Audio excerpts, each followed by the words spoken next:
Hi friends, welcome back. तो friends, जो video हम देख रहे हैं वो है भारत ने बनाया बीएमडी को सबसे ताकतवर इंडिया अपग्रेड बीएमडी सिस्टम। तो न्यूज तो कमाल की है, तो डिटेल में सुनते हैं एग्जैक्टली क्या है। तो फ्रेंड्स, वीडियो शुरू करने से पहले अगर आप चैनल पर नए हो और आपने अभी तक सब्सक्राइब नहीं किया तो सबसे पहले नीचे सब्सक्राइब के बटन को क्लिक कर लो, साथ में जो बेल आइकन है उसको भी क्लिक कर लो ताकि आपको हमारे सारे न्यू वीडियोस के नोटिफिकेशन मिल जाए जैसे हम अपलोड करें। एंड यस फ्रेंड्स, वीडियो देखने के बाद पसंद आए तो कर देना लाइक और शेयर करना ये वीडियो अपने फ्रेंड्स और फैमिली के साथ। तो चलो फ्रेंड्स, स्टार्ट करते हैं आज का ये अमेजिंग वीडियो। नमस्कार दोस्तों, स्वागत है आपका हिंदी नॉलेज शो में। तो दोस्तों, इस वीडियो में मैं आपको कुछ ऐसी खबर देने वाला हूं जिसे सुनकर आप खुशी से फूले नहीं समाएंगे। और यही नहीं, इस खबर से आपको पता चलेगा कि भारत की कैपेसिटी क्या है और क्यों भारत S-400 2015-16 में क्यों नहीं खरीदना चाहता था। क्योंकि भारत S-400 का बाप बना रहा था और भारत उसे बनाने में कामयाब हो गया है। और जो भारत ने एक उपलब्धि हासिल की है ना, इसे सुनने के बाद आप कहेंगे कि S-400 तो इसके सामने कुछ भी नहीं है। जी हाँ, मैं आपको सारी चीजें फैक्ट और डिटेल और पूरे सबूतों के साथ दिखाऊंगा। मेरे साथ आप इस वीडियो में अंत तक बने रहिएगा। तो दोस्तों, मैं ज्यादातर जब भी कोई डिफेंस सिस्टम की वीडियो बनाता हूं और उसमें भारत का नाम आता है तो मैं हमेशा यही कहता हूं कि आप अटैकिंग के लिए दूसरे देशों से एक तरह से या तो निर्भर हो सकते हैं, उनसे हथियार खरीद सकते हैं, लेकिन जब बात आती है डिफेंस की तो आपको सेल्फ रिलायबल होना चाहिए, आत्मनिर्भर होना चाहिए डिफेंस के मामले, क्योंकि आक्रमण से ज्यादा सुरक्षा बहुत ज्यादा जरूरी है। आप आक्रमण के लिए आप दुनिया से आप राफेल खरीद सकते हैं, आप F-35 खरीद लीजिए, आप सुखोई खरीद लीजिए, लेकिन जब आपकी डिफेंस की बात आती है तो आप आत्मनिर्भर निश्चित तौर पर बनिए। और भारत इसी पॉलिसी पर पिछले 6 सालों से लगातार काम कर रहा है और भारत को एक बहुत बड़ी सफलता हासिल हो गई है। दरअसल भारत ने S-400 तो खरीद लिया था, लेकिन S-400 भले दुनिया का सबसे बेहतरीन सिस्टम कहा जाता हो, लेकिन इसकी कुछ खामियां थी। जैसे कि ये जो ICBM होती है, यानी कि इंटरकॉन्टिनेंटल बैलिस्टिक मिसाइलें हैं, उन्हें नहीं रोक पाता। मतलब कि जो ऐसी मिसाइलें होती है जो एक महाद्वीप से दूसरे महाद्वीप पर मार करती है, यानी कि लॉन्ग रेंज की बैलिस्टिक मिसाइलें, उन्हें पकड़ पाना और इंटरसेप्ट कर पाना आसान काम नहीं है, क्योंकि वो पहले अंतरिक्ष में जाती है और फिर वहां से अपने टारगेट पर वार करते हैं, जिसकी वजह से उसका एल्टीट्यूड इतना ज्यादा हाई होता है, इतनी स्पीड इतनी ज्यादा हाई होती है कि S-400 उसे पकड़ नहीं पाता, और पकड़ भी ले तो फिर उसे मार कर नहीं गिरा पाता। तो यानी कि बहुत सारी प्रॉब्लम्स थी S-400 में। लेकिन भारत गुपचुप तरीके से पिछले कई सालों से BMD पर काम कर रहा था, ये बात हम सब लोगों को पता है, और धीरे धीरे उसे अपग्रेड भी कर रहा था। बना तो हमने लिया था और उसकी डिप्लॉयमेंट की भी बात चल रही थी, लेकिन भारत डिप्लॉयमेंट के बीच ही उसकी अपग्रेड पर, यानी कि उसे और ज्यादा उन्नत और रिफाइन बनाने पर लगातार काम कर रहा था। और उसमें भारत की जो कड़ी तपस्या थी भारतीय वैज्ञानिकों की, उसमें एक बड़ी सफलता भारत के हाथ लगी है। और अब मैं आपको जो डिटेल बताने वाला हूं उसे सुनकर आपके होश उड़ जाएंगे। दरअसल भारतीय वैज्ञानिकों ने 2 नई तरीके की मिसाइल डेवलप कर ली है BMD के लिए। क्या है? ये है AD-1 और AD-2। इनकी खासियत क्या है? सबसे पहले खासियत तो ये है कि ये जो ICBM होती है उसे एंडो और एक्सो दोनों एटमॉस्फेयर में मारकर गिरा सकती है। दूसरी बात, इनकी रेंज 5000 किलोमीटर है। स्क्रीन पर आप देखिए, मैं आपको पूरा आर्टिकल दिखा रहा हूं जहां पर लिखा है कि इनकी रेंज जो AD-1 और AD-2 मिसाइल है 5000 किलोमीटर। S-400 की रेंज पता है कितनी है? 600 किलोमीटर की वो एक तरीके से डिटेक्ट करता है और 400 किलोमीटर में मार के गिराता है। इनकी रेंज है 5000 किलोमीटर, और ये भारत ने 100% खुद बनाया है, किसी से कोई मदद नहीं ली है।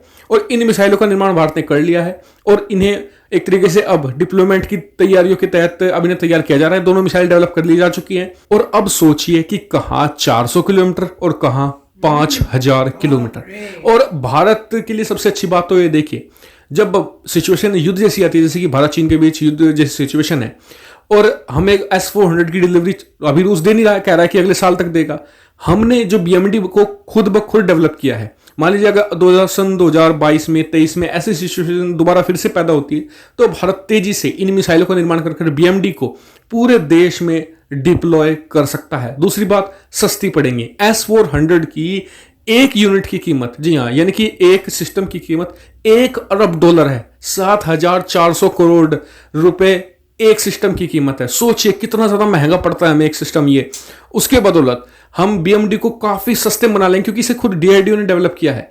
और भारत सेल्फ रिलायबल है, इसकी टेक्नोलॉजी भारत ने खुद बनाई है और चीन को इसके बारे में कोई अंदाजा भी नहीं, क्योंकि S-400 तो रूस ने भारत को भी दे रखा है और चीन को भी दे रखा है। चीन को पता है भारत के S-400 की कहाँ कहाँ पर क्या कमियां होंगी, तो यानी कि एडवांटेज नहीं मिल पाता रूसी हथियारों से। जबकि भारत ने जो खुद बनाया है BMD, इसकी टेक्नोलॉजी तो भारत ने खुद डेवलप की है, चीन को क्या पता इसमें कहाँ क्या लगा है। और देखिए, भारत ने BMD को ऐसे ही हवा में नहीं बनाया कि ऐसे ही बनाकर छोड़ दिया हो। भारत का लक्ष्य ये है, इजराइल की तरह भारत भी जो बैलिस्टिक मिसाइलों से कवर एक देश बन जाए। अब तक धरती पर सिर्फ इजराइल ऐसा देश है जो बैलिस्टिक मिसाइलों से प्रूव है, नहीं कि चारों तरफ उसने अपने बैलिस्टिक मिसाइल सिस्टम तैनात कर रखे हैं, बैलिस्टिक मिसाइलों को उस पर कोई असर नहीं होगा। भारत ने जो BMD बनाया है बहुत ही कमाल का है, दुनिया में और कहीं पर ऐसा सिस्टम देखने को अब तक नहीं मिलता। अमेरिका ने जरूर बनाया है एजिस अशोर करके, इसके अलावा दुनिया में किसी और देश के पास इतने कमाल का एयर डिफेंस सिस्टम देखने को नहीं मिला है और इतनी जल्दी भारत इसे अपग्रेड कर रहा है। और सबसे खुशी की बात आपको जानकर ये होगी कि भारत अभी यहां नहीं रुकने वाला है, भारत इसे और अपग्रेड, और लीथल और आक्रामक बनाने की तरफ काम कर रहा है। DRDO इसमें लगातार मेहनत कर रही है और सबसे अच्छी बात, सरकार इसके लिए फंडिंग नहीं रोक रही है। वरना देखने को क्या मिलता है, जैसे कि DRDO ने कोई हथियार बनाया सेना के लिए और सरकार क्या करती है, जैसे कि वो हथियार बना उसकी फंडिंग रोक देती है अपग्रेडिंग के लिए और जो हथियार बनाया उसे सेना में शामिल करवा देती है। सरकार ने इस बार इस पर बहुत ही अच्छे से ध्यान दिया है, कहा है कि हम इसे सेना में बाद में शामिल कर लेंगे, पहले आप इसे और लीथल और ज्यादा अपग्रेड करते चले जाओ और फिर धीरे धीरे हम इसे शामिल करते चले जाएंगे। यानी कि बहुत ही अच्छी स्ट्रेटजी है और BMD आने वाले समय में भारत का एक बहुत ही जबरदस्त हथियार बनकर सामने आने वाला है। तो फ्रेंड्स, वीडियो बड़ा ही अच्छा था, मजा आ गया सुन के कि इतना कमाल का हमने बना लिया। और अमेजिंग ये है कि जो आप ले रहे थे एज कंपेयर टू जो आपने खुद बनाया, कितने 1000 टाइम्स मैं कहूंगी बेटर है उससे। तो यही है ना, हम लोग तो बोलते थे कि इंडिया में दिमाग इतना है, इंटेलिजेंट पीपल इतने हैं कि एक बारी उनको इनकरेजमेंट मिल जाए तो कमाल कर देंगे। मैं तो कहूंगी तो शुरुआत है, अभी देखना आगे आगे होता क्या है। तो दिखा दिया एक कमाल कि किसी के पास भी नहीं है, सिर्फ कह रहे हैं US के पास होगी इस टाइप की, और किसी के पास नहीं है और इंडिया ने बना दी है। और मैं ये क्रेडिट गवर्नमेंट को भी दूंगी जो इनकरेज कर रही है। जैसे इन्होंने बोला कि पहले जो होता था वो दबा देती थी, रोक देती थी, फंड नहीं देती थी, पर अब जो है सिचुएशन डिफरेंट हो गई है। गवर्नमेंट इनकरेज करे कि हम आर्मी में ये सब इसको यूज करना चाहे बाद में करें, आप इसको और बेटर करते रहो, और फंडिंग कोई रोक नहीं रही, तो इंकरेजमेंट मिल रही है जिससे वो और मेहनत करके और बेटर कर रहे हैं इसको। तो मुझे तो बहुत ही प्राउड फील हुआ ये सुनकर और ये देख के, कमाल है। और मैं तो वेट करूं ऐसी और धमाकेदार न्यूज जल्दी जल्दी सुनने को मिले। राइट, सो काफ़ी अच्छा वीडियो है। बहुत तेज़ी से न्यूज़ आ रही हैं कि इंडिया के पास ये आ गया, वो अपग्रेड हो गया, तो बहुत, और सब ये इंडिजिनस है, सब आत्मनिर्भर भारत के हिसाब से चल रहा है, खुद बनाया गया, तो बहुत अच्छी बात है।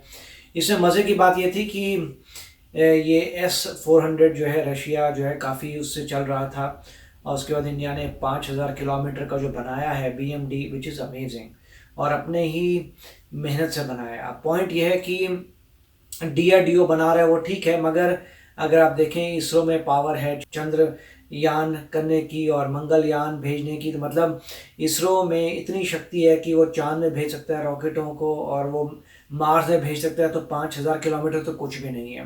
तो एक बार अगर टेक्नोलॉजी आ गई, इसलिए कहता था मैं कि इसरो जो है बहुत ही इम्पोर्टेंट है, कि क्योंकि इसरो जो है वो आगे का फ्यूचर देख रहा है, और अगर इसरो इतना कर सकता है तो इसरो इजीली बहुत टेक्नोलॉजीज DRDO को दे सकता है और DRDO उसे वेपनाइज करके कर सकता है। ऑफ कोर्स डिफरेंस है, एक वेपन बना है जो है अटैकिंग के लिए, वो जाएगा, उसमें बहुत सोफिस्टिकेशन है, कैसे मनूवर करना है, मगर जो कोर जो आपको चाहिए टेक्नोलॉजी 5000 किलोमीटर के लिए, उसको तो इसरो बोलेगा कोई बड़ी बात नहीं, हम तो चांद और मार्स में भेज चुके हैं, नो बिग डील, राइट, वहाँ तक भेज चुके हैं, तो ये तो 5000 किलोमीटर क्या चीज़ है। तो इसलिए बहुत अच्छा हो गया कि इंडिया के पास आ गया, और ये भी अच्छा है कि उन्होंने कहा कि और रिफाइन करिए, और स्ट्रॉन्गर बनाइए, और पावरफुल करिए, और प्रोडक्शन तो खुद ही अपनी करनी कर सकते हैं।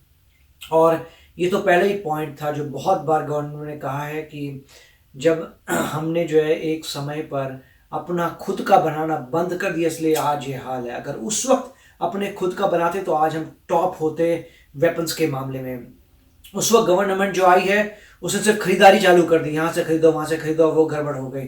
खुद अगर बनाते तो इकोसिस्टम खराब भी नहीं होता। वो कह रहे थे कि उस समय पे जब आज़ाद हुए थे 1950s में, इंडिया में इकोसिस्टम था इन चीज़ों का, मगर उसके बाद जैसे जैसे इम्पोर्टिंग की प्रॉब्लम आई, इंपोर्ट करते चले गए, सारा इकोसिस्टम बर्बाद हो गया। उसके बाद अब जो है रिवाइवल आ रहा है, और एक के बाद जो मेरे ख्याल से प्रोजेक्ट्स थे जो बंद हो गए थे उनको मेरे ख्याल से दोबारा शुरू किया जा रहा है, और बोल रहे हैं नहीं उसको कंप्लीट करो। तो बहुत ही अच्छे एक्टिविटीज हो रही है, very nice. Yes friends, I am sure आपको भी बहुत प्राउड फील हो रहा होगा ये न्यूज सुन के।